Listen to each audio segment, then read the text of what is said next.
Hello বন্ধুরা, good morning. আশা করি সবাই ভালো আছো। আমি বৈশাখী বলছি। আমার আর একটি নিউ ব্লগে সবাইকে অনেক অনেক স্বাগত জানাই। সকাল এখন 5:30 বাজে। এখন থেকেই ব্লগটা শুরু করছি তোমাদের সাথে নিয়ে। আশা করি আমার ব্লগটা তোমাদের ভালো লাগবে। আজকে মৌয়ের হচ্ছে সকাল সকাল ডিউটি আছে, মানে 7:30 থেকে ওর ডিউটি আছে। ওকে 5:30 পৌনে 6টার দিকে স্টেশনে পৌঁছতে হবে, ট্রেন ধরতে হবে। আর অনেকটাই দূরে যায় অবশ্যই, তো আমাকেও সকাল সকাল উঠতে হয়, কারণ টিফিনটা রেডি করে দিতে হয়। আজকে মৌকে মুড়ি দিয়েছি আর শশা কাটা কিছু ফল দিয়েছি, ও খেয়ে নেবে টিফিনে। আর ওর বাবা যাচ্ছে ওকে ছাড়তে স্টেশনে। এত সকালবেলা মেয়ে মানুষ একা একা যাবে রাস্তায়, ওই জন্য ওর বাবা যাচ্ছে সাইকেলে করে ছেড়ে দিয়ে আসবে স্টেশনে, ট্রেনে তুলে দিয়ে আসবে। আর আমি এইদিকে দেখো, ছেলের কমপ্লেন ছিল না, অবশ্যই আমার হাজব্যান্ড নিয়ে এসছে। অনেক কটা জিনিস বাড়িতেও ছিল না, নিয়ে এসছে, তোমাদের দেখাবো পরে আর কি। আগে ছেলেকে কমপ্লেনটা করে দিই।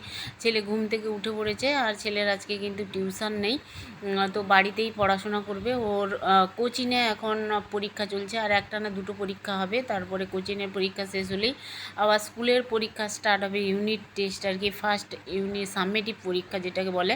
তো এই যে ছেলে ঘুম থেকে উঠে তার মশারিটা এক সাইডে দেখতে পাচ্ছ গুছিয়ে দিয়েছে, বিছানাটা আবার ভালো করে গোছাতে হবে। শাশুড়ি মা এখনও ঘুমাচ্ছে, উঠেনি।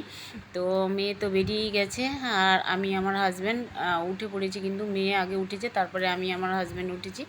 তো যাই হোক, দেখো ছেলেকে কমপ্লেন দিয়ে আসলাম।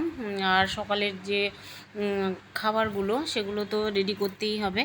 আর এখন বর্তমান আমরা চা খাবো, আমি আর আমার হাজব্যান্ড। আর শাশুড়ি মা যখন উঠবে তখন দুধ চা খাবে আর কি, পরে করে দেবো। আসলে কি বলো তো, একটা দুধ ফ্রিজে ছিল, কালকার দুধ বের করেছিলাম, তো দুধটা সকালবেলা দেখি প্যাকেটের মধ্যেই দুধটা কেটে গেছে, আর এমনি দিয়েছি দুধটা কিন্তু গরম করতেই আবার ছানা হয়ে গেছে আর কি। তো যাই হোক, ছেলেকে আজকে দুধ কমপ্লেন দিতে পারিনি, শুধু কমপ্লেন দিয়েছি গরম জল করে আর কি। আবার বেলার দিকে আমার হাজব্যান্ড বেরোলে আবার মানে দুধ নিয়ে আসবে, তারপরে আমার শাশুড়ি মা খাবে আর কি দুধ চা।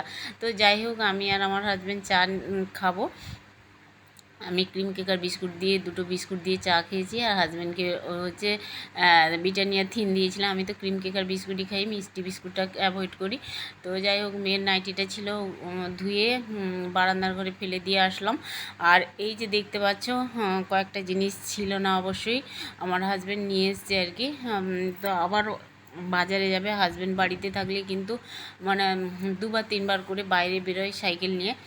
আর এই যে দেখতে পাচ্ছ, আজকে তো আমার ছেলে সাইকেল নিয়ে যাবে না, মানে বেরোবে না, ছেলে বাড়িতে আছে। আমার হাজব্যান্ড বেরোবে কিন্তু দু তিনবার, বাড়িতে থাকলে বললাম না হেঁটেও দুবার তিনবার যাবে, আবার সাইকেল থাকলেও দুবার তিনবার বাজারে যায় আর কি, টুকটাক জিনিসপত্র এটা নেই ওটা নেই আনতে যায়।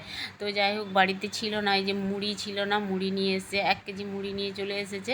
প্রায় কদিন হবে, মুড়িটাই বেশি খাওয়া হয়, কারণ হাজব্যান্ডও অফিসে নিয়ে যায় বা মেয়ে খায়, ছেলে অতটা মুড়ি টুড়ি খায় না। তো যাই হোক, ওই সানলাইট পাউডার ছিল না, সানলাইট গুঁড়ো, আর হচ্ছে চা ছিল না, গ্লুকন্ডি ছিল না। ছেলের কমপ্লেন তো আগেই দেখিয়েছি তোমাদের, ছিল না ছেলের কমপ্লেন। এবার বড় এসছে, আগে 500 আসতো, এবার কিন্তু অনেকটাই বড় নিয়ে চলে এসছে কমপ্লেন। আর অনেক দিন বেশ যাবে আর কি। আমার ছেলে কমপ্লেনটা খেয়ে খেয়ে এত অভ্যস্ত হয়ে গেছে না, কমপ্লেন সকালবেলা না খেলে যেন কী খায়নি এরকম মনে হয় বলে আর কি। আর কমপ্লেনটা খেয়ে গেলে, দুধ কমপ্লেন খেয়ে গেলে কিন্তু পেটটা অনেকটাই ভারী থাকে। তো যাই হোক বন্ধুরা, এই যে দেখো আমার হাজব্যান্ড বাজার থেকে চলে এসেছে, আর কি কী নিয়ে এসেছে দেখো। আবার সবজি বাজার মধ্যে সুজি ছিল না, মনেও পড়ে না, মানে লিখে রাখি তাও বলতেও ভুলে যাই, জানো তো। এই যে সুজি ছিল না, মেয়ে আবার সুজি খেতে ভালোবাসে, মানে সুজির পোলাও টোলাও খেতে ভালোবাসে, টিফিনে করে দিতে পারি আর কি, জিনিসপত্র কেনা থাকলে তাড়াতাড়ি করে দিতে পারি আর কি। ও যেহেতু মর্নিংয়ে ডিউটিতে যায়, আর এই জন্যই। আর দুধের প্যাকেট 2 প্যাকেট নিয়ে চলে এসছে, 2 দিন হবে, আজকে হবে কালকে হবে। আমার শাশুড়ি মার জন্য অবশ্যই দুধ প্যাকেটটা আসে, চা খায় তো, দুবেলা করে চা খায়, ওই জন্য আর কি।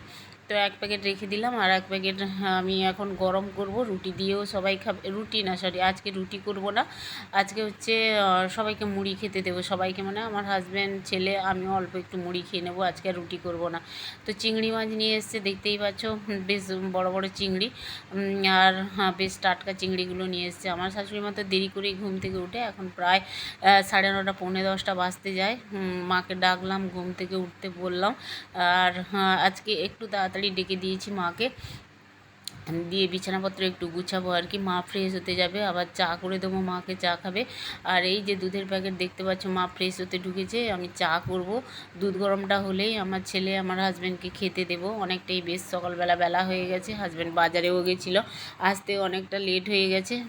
আর দুধটা গরম করলেই আমি মুড়ি দিয়ে দেবো আর কি। আর এই যে ছানা দেখতে পাচ্ছ কেটে গেছে, দুধ গরম করছিলাম একদম সকালবেলা ছেলেকে কমপ্লেন দেবো বলে, কিন্তু কমপ্লেনে দুধ দিতে পারিনি, দুধটা কেটে গেছিলো আর কি। তো যাই হোক, এখন এই যে মুড়ি দিচ্ছি, মুড়ি খেয়ে নেবে। আজকে আর রুটি করিনি, আর ভাবলাম মুড়ি যখন নিয়ে এসছে, এই যে কলা আছে, কলা দিয়ে মুড়ি দুধ খেতে দিয়ে দেবো আর কি। আর এই যে দেখতে পাচ্ছ সিঙ্গাপুরি কলা নিয়ে এসছে, সিঙ্গাপুরি কলাগুলো না আর একটু হয়তো পাকতো, আর কিন্তু আবার দেখছি বেশি পাকলেই আবার ভালো লাগে না কলা খেতে আর কি। এইরকমই প্রায় ঠিক আছে, মনে হচ্ছে কলাগুলো আর একটু পাকতো আর কি, কিন্তু তা না, ভিতরে কিন্তু পেকে গেছে।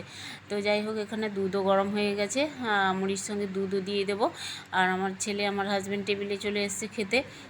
আর একটু ছাদের উপরে কাজকর্ম আছে আর কি, পরিষ্কার পরিচ্ছন্ন করব আমি আর আমার হাজব্যান্ড বলছিল বেশ কয়েকদিন হলো পরিষ্কার পরিচ্ছন্ন করা যাচ্ছে না, গরমও পড়ে গেছে, জামা কাপড় শুকোতেও ওখানে জায়গা হচ্ছে না। দেখো বন্ধুরা, আজকে ছুটির দিনে হচ্ছে ছাদ পরিষ্কার হবে, এলোমেলো হয়ে গেছে আবার। জিনিসপত্রগুলো দেখতেই পাচ্ছ এখানে। আর গরম যা ভীষণ পড়েছে কি বলবো, এই টিনের চালা একদম গরম হয়ে গেছে।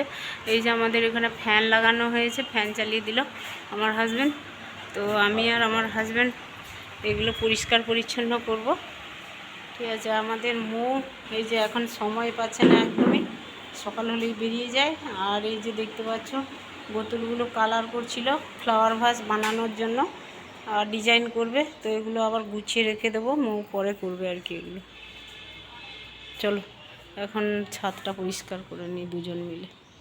এইভাবে স্বামী স্ত্রী যৌথভাবে সংসারে কাজ করলে অনেক তাড়াতাড়ি কাজগুলো কিন্তু গোছানো যায়, আর তাড়াতাড়ি শেষ করা যায় কাজগুলো। আর সংসার কিন্তু সুখের হয়, ঝগড়া অশান্তি খুবই কম হয়, তাই না? তো যাই হোক, আমি একটু জ্ঞান দিয়ে ফেললাম তোমাদের। তো চলো, হ্যাঁ, এখন এই যে জিনিসপত্রগুলো এলোমেলো হয়ে পড়ে আছে, কোনটা লাগবে কোনটা দরকারি সেইগুলো রাখবো, আর যেগুলো দরকার নেই সেগুলো বস্তাতে ভরে তারপরে হচ্ছে বিক্রি হবে আর কি। তো যাই হোক, এখন এই যে কার্টুনগুলো আছে, ভাবছি এগুলো রাখবো, কি কাজে লাগানো যায় দেখব। আমি আবার কি বলো তো, মানে কাজের জিনিসগুলো আলাদা আলাদা করে রেখে দিই আর কি। তো ওই জন্যই আমার হাজব্যান্ড বললো চলো, তোমার যে কাজ মানে জিনিসপত্রগুলো আছে যেগুলো দরকার তুমি রাখবে গুছিয়ে, আর তারপরে যেগুলো লাগবে না সেগুলো বাদ দিয়ে দেবে আর কি। সেগুলো বাইরে ফেলে দিলে ওগুলো বিক্রি হয়ে যাবে। ফালতু মানে প্রয়োজনীয় জিনিসগুলো না রাখাই ভালো ঘরে। ওই জন্য যেগুলো দরকার নেই, প্রয়োজন নেই, সেগুলো হচ্ছে বিক্রি করে দেবো।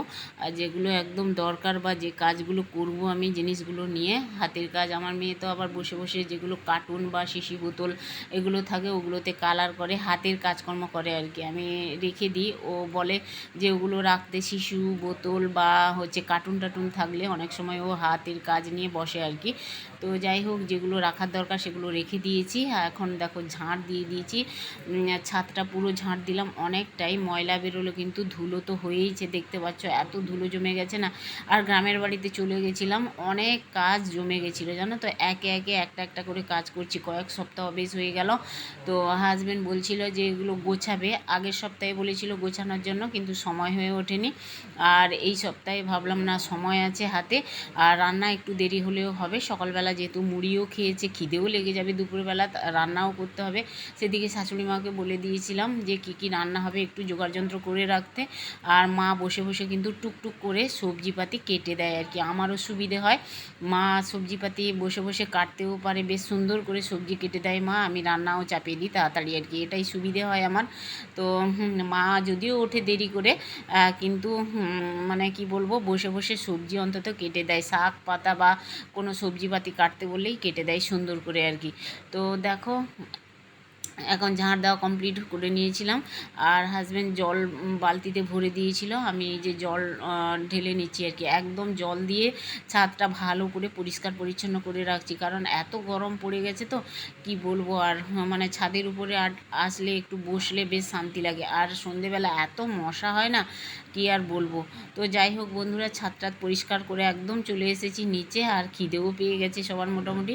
তো সকালবেলা তরমুজ নিয়ে এসেছিলো আমার হাজব্যান্ড, ভাবলাম তরমুজটা একটু কেটে ফ্রিজে ভরে দিই, বিকেলের দিকে খাওয়া যাবে আর কি। আর ঠান্ডা ঠান্ডা তরমুজ বা ফ্রিজ থেকে বের করে খেলে না অন্যরকম টেস্ট লাগে। আর সঙ্গে সঙ্গে এই যে তরমুজ একটু টেস্ট করবো বা, কিন্তু তরমুজটা দেখে মনে হচ্ছে খুবই মিষ্টি হবে, জানো তো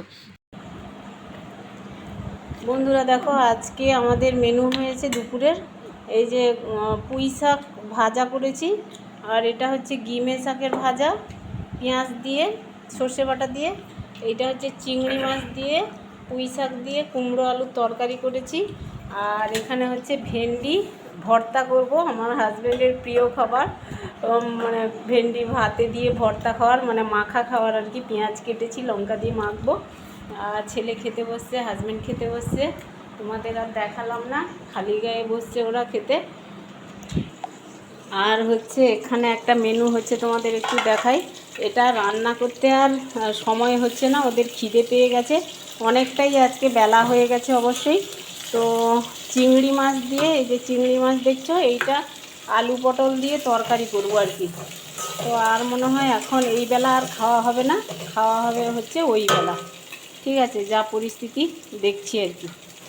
তো যাই হোক, চলো ওদেরকে খেতে টেতে দিয়ে তারপরে আমি আর মা খাবো। মা স্নান করতে গেছে অবশ্যই।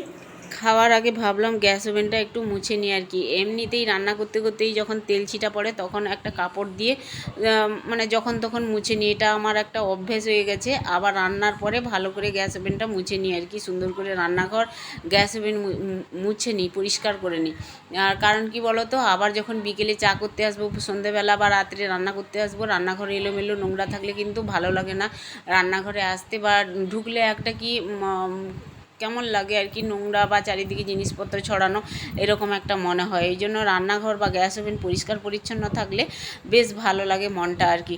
তো প্রথমে আমি একটু স্কচব্রাইট নিয়ে আর ভিমবার নিয়ে মুছে নিলাম স্টিলের বার্নারের ভিতরে, আর উপরটা আমি কাপড় দিয়েই মুছি, কারণ দাগ হয়ে যাবে তো উপরটা, গ্যাস ওভেনের উপরটা।